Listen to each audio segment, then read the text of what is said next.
हाँ जी, तो स्टूडेंट्स ये रही हमारी साइनोसाइडल वेव्स का लेक्चर नंबर 1 जो कि एसी के बारे में है। ठीक है जी, आप इसे इलेक्ट्रिकल नेटवर्क एनालिसिस के 3rd एडिशन में देख पाएंगे। तो ये स्पेशली हम किसी के कहने पे वीडियोस बना रहे हैं। तो इनका मेन मकसद देखिएगा क्या है जी। सबसे पहले आपको आज इंट्रोडक्शन दिया जाएगा कि साइनोसाइडल वेव्स होती क्या है और इनको पढ़ाने का हमारे लिए क्या मकसद है। ठीक है जी, मतलब कि इनको पढ़ाया ही क्यों जाता है। तो देखो बच्चों, बात ये है कुछ कि हमारे पास जो वेव्स होती हैं ना, मतलब कि वेव्स कहने का मतलब है सिग्नल्स। सिग्नल्स मींस जो आपके घर में करंट आ रहा है, वोल्टेजेस आपको सप्लाई किए जा रहे हैं, वो सारे कुछ किसी फॉर्म में आ रहे हैं, या एसी की फॉर्म में या डीसी की फॉर्म में। वैसे मेनली तो हमारी अगर पाकिस्तान की बात की जाए तो वापटा की तरफ से जो आपको करंट सप्लाई किया जाता है, बिजली आपके घर आती है, वो एसी की फॉर्म में आती है।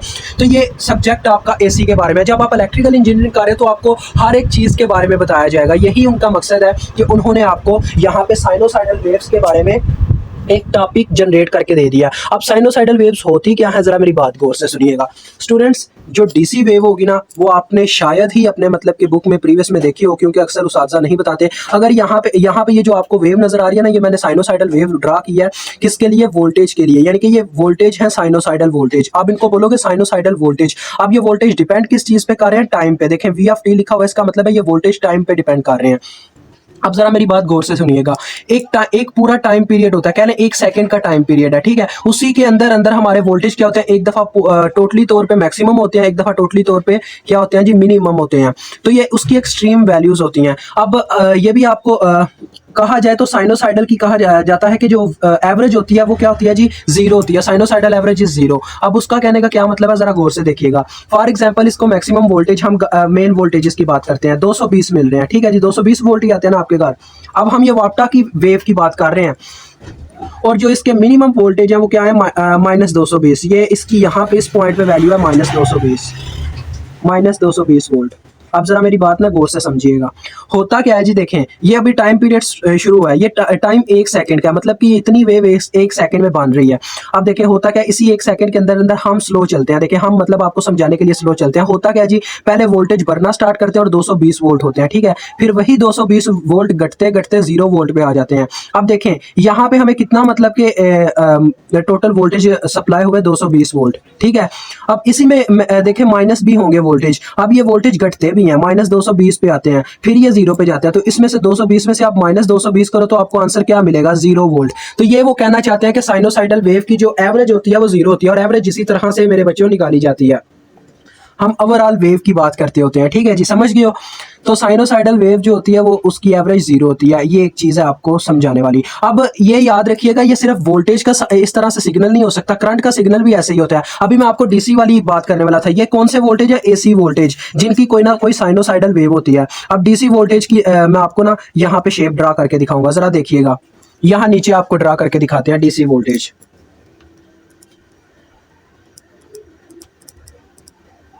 अब आपको पता होगा ज़माना आ गया अपने क्या नाम है इसका, सोलर का। तो सोलर के ज़माने में डीसी फैन आ चुके हुए हैं। तो डीसी फैन उन्हें कहा ही क्यों जाता है? आपको कभी ना कभी तो ये शक्को शुबा हुआ होगा। उन्हें स्टूडेंट्स डीसी फैन इस वजह से कहा जाता है क्योंकि वो एक स्टेबल वोल्टेज लाते हैं अपने अंदर। देखें ज़रा, ये मैं उसका आपको ना यहाँ पे ड्रा करके दिखाने लगूँ। जो डीसी वोल्ट होंगे ना, उनका साइन कुछ इस तरह से होगा। नज़र आ रहे हैं? अभी आपको मेरी बात की समझ आ जाएगी। ये एक डीसी सिग्नल है। ये आप कह सकते हैं यहाँ पे -5 वोल्ट वैल्यू है, यहाँ पे 5 वोल्ट वैल्यू है। ठीक है, अब कुछ बच्चे मुझसे ये कहना चाह रहे होंगे सारे ये भी तो वही चीज़ है, यानी कि एकदम से ये मतलब कि इसकी वैल्यू देखें, ये भी एक वेव है, ये भी हमारे पास साइनोसाइडल की फॉर्म में ही आ जाता है। नहीं बच्चों, ये बात बिल्कुल नहीं है। ये साइनोसाइडल की फॉर्म में नहीं आएगा। उसकी वजह, अब मेरी बात ज़रा गौर से समझना। जो साइनोसाइडल की वेव थी वहां पे क्या हो रहा था? लम्हा बा लम्हा, सेकंड बा सेकंड। आप अभी यहाँ पे मैंने 1 सेकंड की बात किया। फॉर एग्जांपल ये 60 सेकंड है। ठीक है, ये जो सिग्नल है ये 60 सेकंड में इतना सिग्नल कवर हो रहा है। अभी आपको समझाने के लिए मैं इसे 60 सेकंड का सिग्नल कर रहा हूँ। होगा क्या, देखो जब यहाँ से हमने चलना स्टार्ट किया, मतलब कि यहाँ से हमारा सिग्नल अभी सप्लाई हुआ हमारे घर को, यानी हमारे होम तक वोल्टेज सप्लाई हुए, तो क्या होगा जी? इस तरह से वैल्यू बढ़ेगी। देखिए इसके हर पॉइंट पे डिफरेंट वैल्यू होगी। यहाँ पे हो सकता है इसकी कितनी वैल्यू हो, 100 क्या ले इसकी यहाँ पे वैल्यू है 50 वोल्ट। यहाँ पे जब हम पहुँचे तो यहाँ पे इसकी वैल्यू 80 वोल्ट हो गई हुई है। यहाँ पे पहुँचे तो 100 वोल्ट हो चुकी हुई है। यहाँ पे तो क्या ले 150 हो गई है। यहाँ पे आए तो 200 वोल्ट हो गई, और इस पॉइंट पे जब पहुँचे तो 220 वोल्ट हो गई। अब इसके हर पॉइंट पे कोई और वैल्यू है, डिफरेंट वैल्यू है। लेकिन डीसी का सिग्नल चेक कीजिएगा, डीसी का सिग्नल बिल्कुल स्टेबिलाईज है, यानी कि जब तक ये ऑन रहा, यानी कि हमारा स्विच ऑन रहा, तो उसे 5 वोल्ट मिलते रहे स्टेबल हर पॉइंट पे। यहाँ पे भी 5 है, यहाँ पे भी 5 है, यहाँ पे भी 5 है। तो लिहाजा गाइस जैसा कि आप देख सकते हो यहाँ पे भी वैल्यू वही है। उसके बाद अब हम बात करते हैं, देखिए एकदम से क्या हुआ जी, हमारा स्विच ऑफ हो गया और हमारा जो वोल्टेज थे वो दोबारा से 0 पे आ गए। ठीक है, ये स्विच ऑफ हुआ है। अब वो जो स्विच था उसका फिर नेगेटिव इफेक्ट भी आया, तो हमारे अब देखें फिर से जब स्विच को प्लग किया गया फिर हमारे पास -5 वोल्ट हो गए। अब ये इस पॉइंट पे भी -5 वोल्ट है, इस पॉइंट पे भी -5 वोल्ट है, इस पॉइंट पे भी -5 वोल्ट है। कहने का मतलब ये है कि जो अब मुझे इतनी तो उम्मीद है आपके कोई भी अगर आपका जो मतलब कि टीचर रह चुका है, प्रोफेसर रह चुका है एलसीए के सब्जेक्ट में, उसने इतना तो आपको पढ़ाया होगा एसी टू डीसी कन्वर्टर।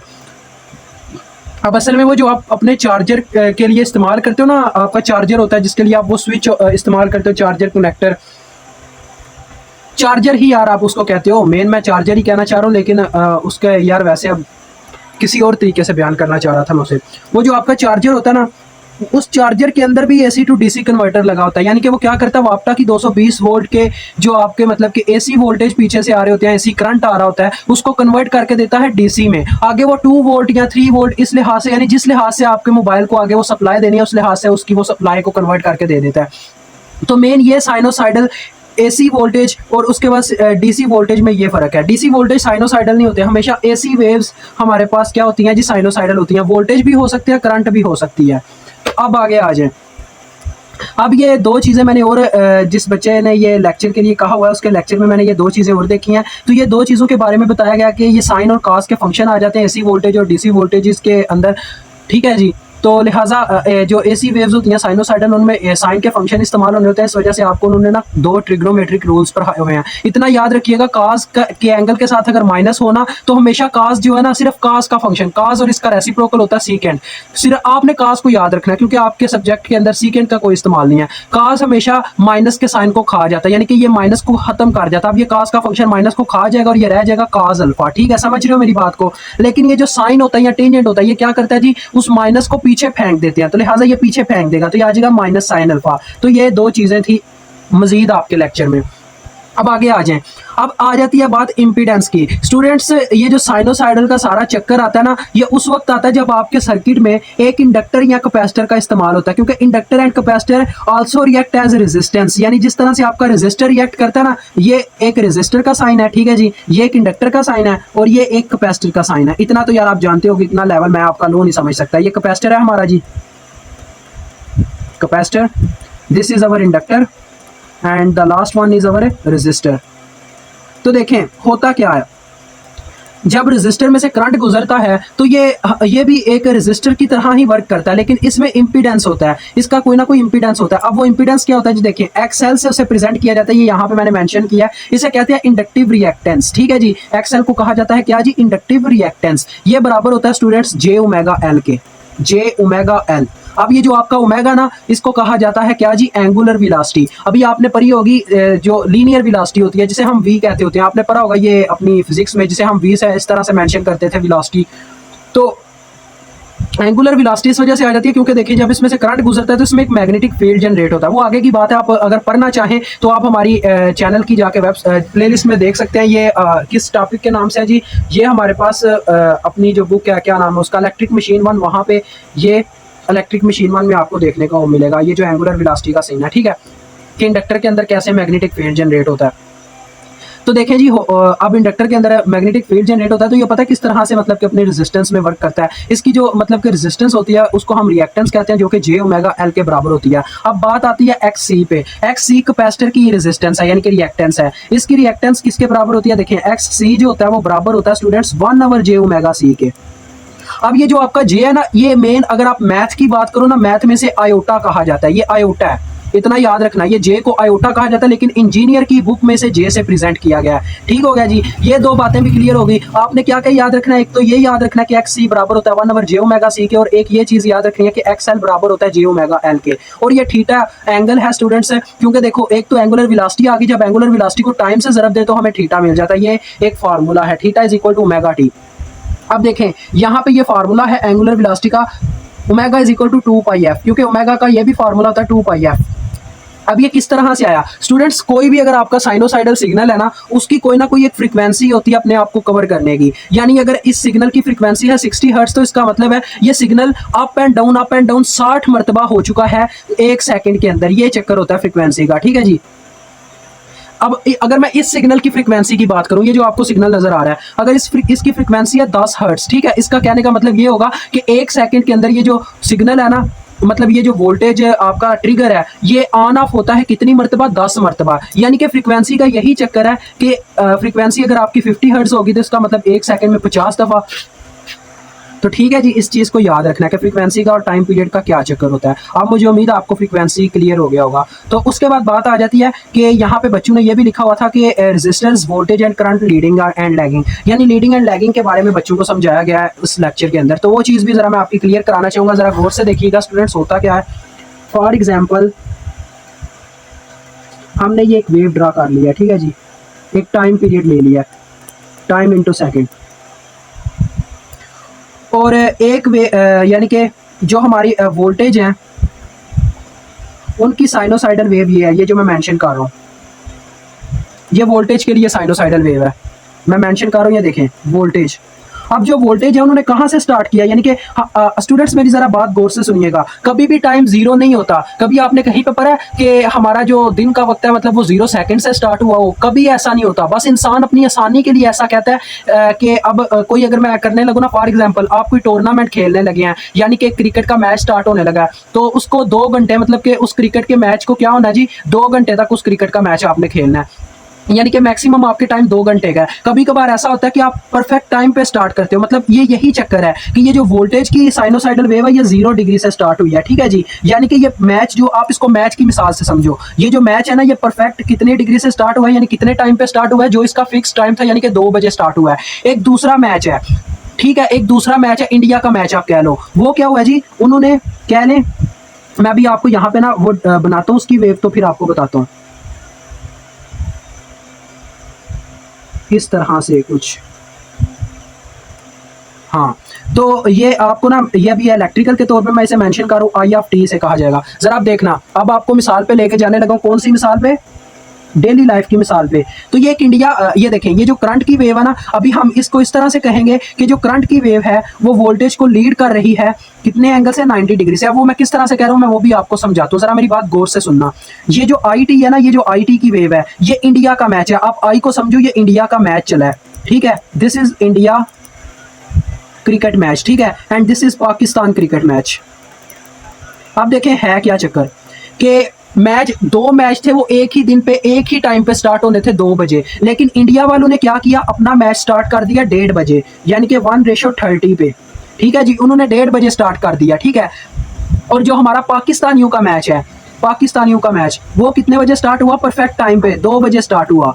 तो अब ये क्या कहा जाएगा कि जो इंडिया वाले हैं वो 30 मिनट पहले ही अपना मैच स्टार्ट कर चुके हैं, यानी कि वो 30 मिनट हमसे आगे हैं, ये कहा जाएगा। यही चक्कर है, ये जो लीड और लैग का चक्कर है ना, ये जो आपको पढ़ाया जा रहा है, ये मैं आपको बताता हूँ कि हम अगर इस तरह से आपको पेपर में 2 वेव्स दे दी जाएं और बताया जाए ये करंट की वेव है, ये वोल्टेज की वेव है, और आपको कहा जाए कि वोल्टेज की जो वेव है वो लीड कर रही है या लैग कर रही है, ये चीज़ हमें बताएं, तो पता है आप क्या बोलोगे। ये देखो, वोल्टेज है यानी पाकिस्तान इंडिया से आ गया या इंडिया पाकिस्तान से आ गया, इंडिया पाकिस्तान से आ गया, तो हम बोलेंगे कि पाकिस्तान, यानी कि मैं भी आपको दोनों फिक्रे लिख के बताता हूँ, यानी पाकिस्तान इंडिया से